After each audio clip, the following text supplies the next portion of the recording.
በማያገባ ተከረው እንዴት ናችሁ? ሁሉም ሴት ላይ ግዴታ ማፍጠጥ አለብህ።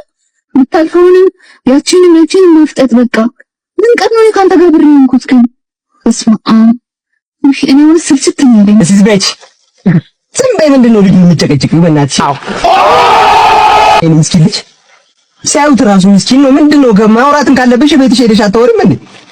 ከገባ ጀምሮ ትነተርኪዋለሽ። ና የኔ ጌታ ናልኝ እዚህ ጋር ወንድሜ በእናትህ ማጋቢና ገባ እዚህ እንኳን እረፍኝ። ጭቀሽ ልትገኙ ነው። ስርዓትሽን ይዘሽ ሂጂ። መሩታ አይዞሽ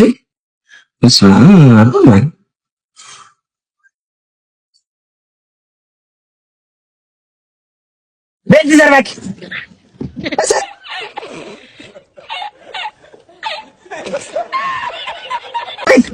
እንዴ ለካ ወደ ለምን የጀዘመው ነው? በእናትሽ ያም ልታስከስሰኝ ነው እንዴ? ደግሞ እዚህ እንዴ ተሰረፈ ብሎ ሲወጣ ነጋ በል እንጂ